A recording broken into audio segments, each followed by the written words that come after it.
sustainability linked bonuses and compensation is still happening, but there are fewer metrics that are being linked to compensation. So maybe there were 25 ESG metrics, and now actually it's like, hey, we'll pick 3, or even we'll pick 1. And that one is the one that's going to be linked to compensation. And we're going to have a very clear structure for how that ends up being linked.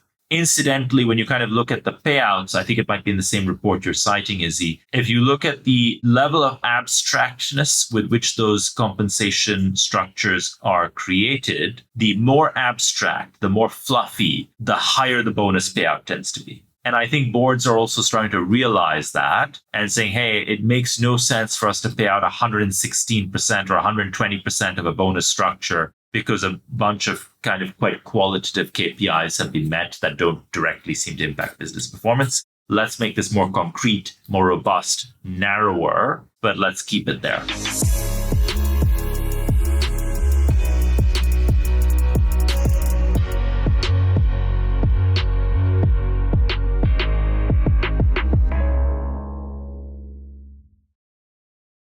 Hello, everybody. Let's get into today's briefing. We've got 3 headline news stories to discuss. 1, is the UK heading to a big scale back of its climate ambitions? 2, are we locked in a cycle of rising energy consumption? And 3, what the future of sustainability linked compensation is. We're then going to get into what this actually means for climate tech with the backdrop of scaling back on sustainability. But before we get into that, Saif, how are you doing? I'm good, thanks, Izzy. It's a fun couple of weeks for us at Altruistic. We just did our State of Sustainability Food and Bev Summit in Chicago last week, as of the date of recording of this episode, and it was an amazing experience, as it always is. We had about 40 large food and bev companies in the room with us. And it was just an amazing coming together of a community to share what's working well, programs that bring you to scale, challenges. And most of our guests sort of tell us that it's the best event on their calendar. And it's like a full day, so it's pretty intensive. I'm also quite introverted. So for me to moderate, I think 7 panels or something like that ends up being pretty just exhausting spiritually, but it was well worth it. Yeah, I feel your pain. But you don't, Izzy. You don't. You're an extrovert. You're like about as extroverted as it gets. There's no way you feel my pain, and don't pretend to. Well, hopefully we can lift your spirits on this podcast. But we're definitely going to try and get a lot of the speakers who were at SOSI in Chicago on this podcast as well. So the insights hopefully will be shared to all of our listeners. But let's get on with the first headline, which is the UK heading to a big scale back of its climate ambitions? And this week, the opposition Conservative leader, Kemi Badenoch, backtracked from policies embraced by her Tory predecessors when it comes to climate. She recently declared that net zero will bankrupt the country and that it was, quote unquote, impossible for the UK to meet its net zero targets by 2050. She didn't offer an alternative target for the goal or actually any evidence to support this assertion. In this discussion stuff, I kind of want to dig into that. But CBI, the Confederation of British Industry, outwardly criticised the speech, saying how this was not the time to step back from opportunities of the green economy, and that actually the net zero economy is expanding at 3 times the rate of the wider economy. So it's worthwhile putting some investment behind it. But Saif, what are the indicators to suggest this supposed scale back? So I think the first thing to say is I have no intention of weighing in too much on politics as such, in terms of political parties and the like. That said, I think that UK politics as a whole, like every party, kind of needs to figure out what it wants from net zero and from the green economy, because I think that business finds vacillation or backtracking just very confusing. And I think that's what you see the CBI coming out with. A few years ago, the direction of travel the UK seemed to be headed in was where there was a fairly clear government position, which I think the Boris Johnson government actually did quite a lot to bring to the fore, which was that the green economy is going to be a net enabler of the economic growth story of the UK. It's going to create new jobs, new industries, new new centers of excellence, really, or new capabilities for the UK. And there was a lot of talk of offshore wind being a big space for us. There was some talk of hydrogen, carbon capture and storage, various new technologies as being not just good green economy sector growth, but also stuff that could maybe even revive UK manufacturing potential. I think that what is very confusing now is that the party that possibly did the most to create that narrative was the Conservative Party, and the party that now seems to be most keen to dismantle that narrative, and I think this has actually been kind of true since Rishi Sunak, seems to be the Conservative Party as well. So there's a bit of just like, what do you guys want from this that I'm wondering? On the Labour side, and I realized I said I didn't want to go into politics, but here we are. Keir Starmer and Rachel Reeves have generally upheld the official line on net zero, or at least they have not too directly countered it.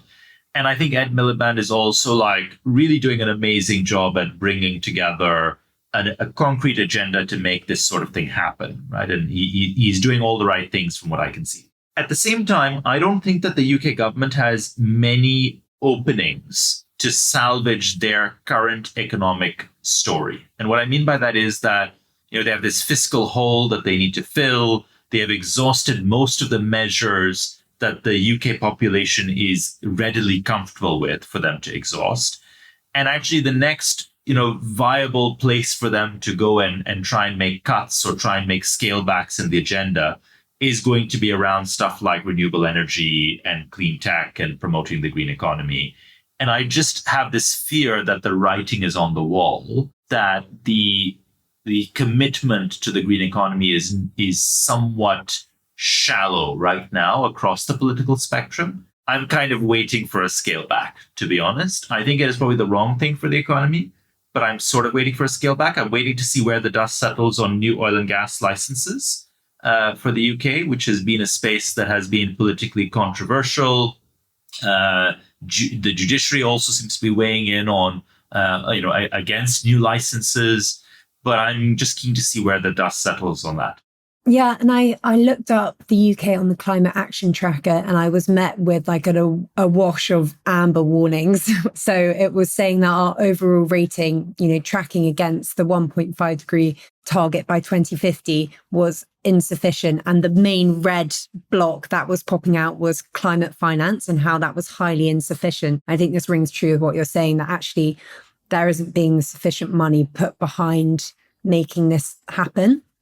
To actually accelerate it.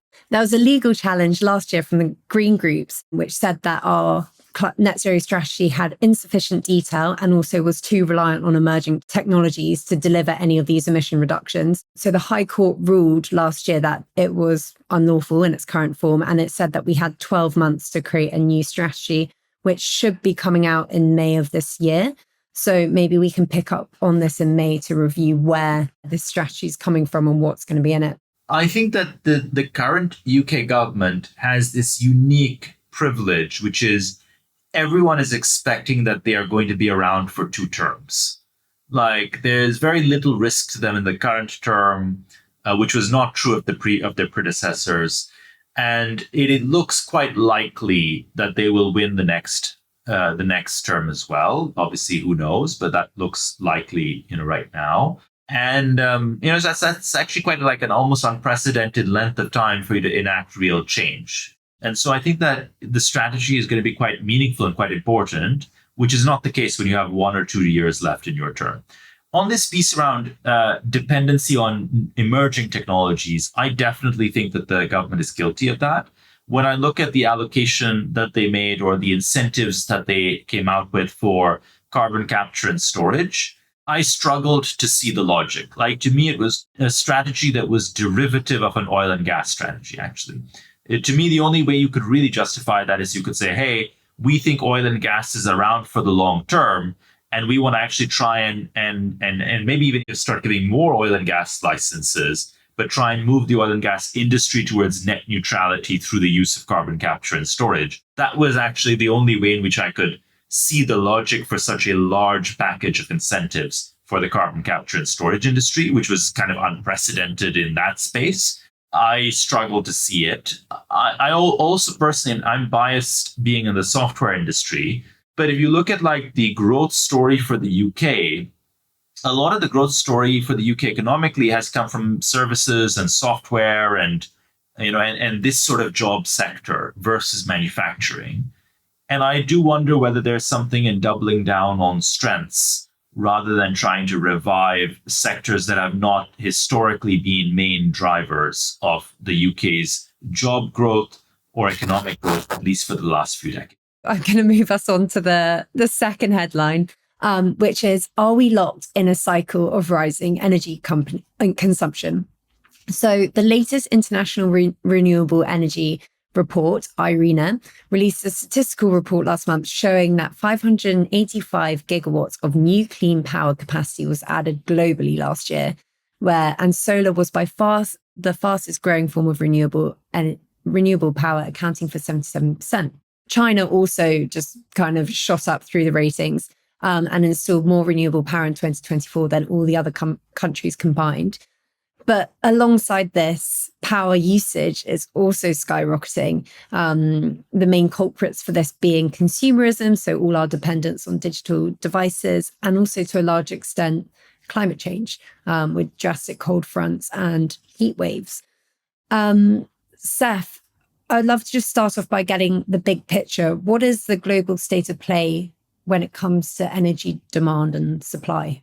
I think there are a number of big drivers, as you indicated, Izzy, towards just increasing energy demand in general. Like you just kind of look at a growing middle class. One of the things that's defining of the middle class is they buy household electrical appliances, right? Amongst other things, they buy consumer electronics.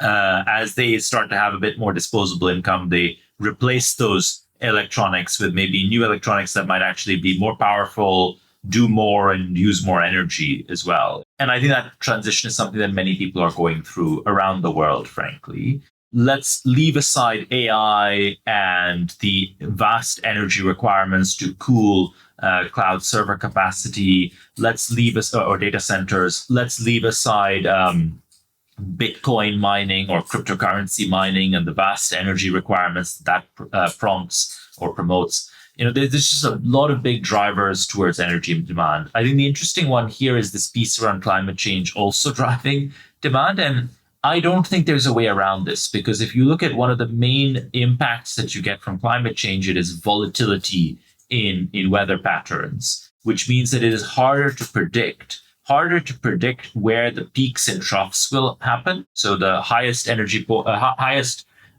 heat points and the lowest cold points. And it is also, those points might also become more extreme. And so again, if you look at like Pakistan, for instance, which I'm personally familiar with, you have temperatures rising to 45, 46, 47 degrees, I think even 49 and 50 degrees at times or soon in different parts of the country. Those are unsurvivable temperature points. And so the only way that people manage to actually survive is if they're very, very poor, they try and simply find shade and kind of wait it out. And maybe they can have access to ice blocks that they buy on the street. And, they're these like ice blocks with just pieces of cloth over them to try and kind of act as a little cooling agent, or you can find coolers or chillers or things like that to just try and keep the temperature a little low. Or fans or air conditioning for those that can afford it. And for more and more people, I think air conditioning in those extremely hot parts of the world will become an unfortunate expense that they have to try and make just to survive, just to make life livable. Almost like the refrigerator for many families is just an expense that they have factored into the cost of living, really. Whereas obviously many people around the world still see it as a luxury item. So I think that's going to be a big driver. And I think the same will be true in some ways for heating in some parts of the world at some points in time. And that's unfortunate and is likely to continue, sadly. Yeah. So despite this, record-breaking renewable energy growth, and as we said, consumption is on the rise, are we locked into this cycle, or are there any signs of stabilization? I think that we are locked into this cycle. I think that the silver lining, if there is one, is that I think that the trend towards decarbonizing energy is going to increase. And if you just look at new installed capacity, most new capacity in many parts of the world is now renewable energy capacity, solar, wind, and so on. And I think that as that trend continues, in some ways it becomes less of a problem if there's more energy being demanded. I think that there's a math problem, which is at what points do those curves develop, basically, which is, can we actually grow the availability of renewable energy capacity? Can we decarbonize the energy grids fast enough for this not to be a problem that accelerates our trajectory towards 4 degrees or wherever it is that we're heading? And within like a kind of business or corporate sense, are there any like trends or innovations that you've seen that have helped with this? I think that in the UK, what is really interesting is just how we're now trying to sort of flatten the demand curve. So if you kind of look at companies like Octopus Energy, for example, which have for the last few years been using agile pricing to incentivize people to use power at certain times when actually there's an abundance of power available, or when power is being used much less. That sort of flattening of the curve, I think it'd be a very helpful trend just to evening out energy demand and supply. On to the third headline, which is what's the future of sustainability linked compensation? So this week, two of Britain's biggest banks, Barclays and NatWest, reported that they're removing sustainability metrics from short-term executive bonus plans. And I think we've spoken about sustainability linked compensation before. It was a very popular, or is a very popular method of incentivizing leadership to get behind sustainability commitments. And last year, KPMG released a study to say that 40% of the largest companies are integrating ESG performance into executive pay. But recently, there have been big movements in this space, especially in regards to diversity and inclusion. So, Saif, I'd love to get your take on how sustainability-linked compensation is evolving. So I think one of the interesting things about the free market and capitalism is that adversity tends to even out inefficiency. And so when it comes to sustainability linked compensation, a few years ago when we first started commenting on this, one of the things that we said I think on this show is, we said that there are a lot of ways in which this compensation structure in general is a good thing. We think it's a good thing to link some sustainability elements to bonuses, but there's also a lot of bad practice or inefficient practice. There are a lot of things that don't really make sense. So for example, we would say, hey, if you're linking the completion of 10 workshops to sustainability, bonuses, that doesn't really make a lot of sense necessarily. There's no clear link to performance that is worthy of unlocking a bonus there. And I think that sort of thing is now starting to get flushed out a little. So what I'm hearing from others in the industry, when I kind of speak to corporate sustainability teams, is that in general, sustainability linked bonuses and compensation is still happening, but there are fewer metrics that are being linked to compensation. So maybe there were 25 ESG metrics, and now actually it's like, hey, we'll pick 3, or even we'll pick 1. And that one is the one that's going to be linked to compensation. And we're going to have a very clear structure for how that ends up being linked. Incidentally, when you kind of look at the payouts, I think it might be in the same report you're citing, Izzy. If you look at the level of abstractness with which those compensation structures are created, the more abstract, the more fluffy, the higher the bonus payout tends to be. And I think boards are also starting to realize that and saying, hey, it makes no sense for us to pay out 116% or 120% of a bonus structure because a bunch of kind of quite qualitative KPIs have been met that don't directly seem to impact business performance. Let's make this more concrete, more robust, narrower, but let's keep it there. Can you give some examples, like 1 or 2, of, quote, meaningful sustainability linked compensation? So quantitative might be, for example, did you achieve an emissions reduction? And maybe the emissions reduction is through actual initiatives that delivered value, or it's through refinement of the calculation process. But those might all be seen to be things to be encouraged and driven out of performance. And there might be qualitative elements as well, which could, for example, be some leading practice indicators or activities. Like, did you set targets? Did you actually start cascading targets out to suppliers for emissions reduction? Did you build an index to link carbon in with procurement and with cash for procurement purposes? These sorts of things might be sort of important enabling elements as well. And the delivery or completion of certain activities or tasks for this might count towards the unlocking of the bonus. And then you'll typically have that as like a management by objective style performance bonus. And are there any watch outs to be aware of? Because things like, changing accuracy of your emission numbers or the challenges associated with each target might change. And, as you pick up the low hanging fruit earlier on in your sustainability journey versus later, where you have the beefier, as you mentioned, supply chain targets that you have to meet. Are there any things that people should be aware of when setting these? Let me answer this from the perspective of a board member, because if you get that perspective right, then the sustainability team can manage for that perspective, because that's going to be important as a hurdle. And if I was a board member, I would say, how does the achievement of your sustainability linked objective, or how does the achievement of the sustainability objective make for a better business?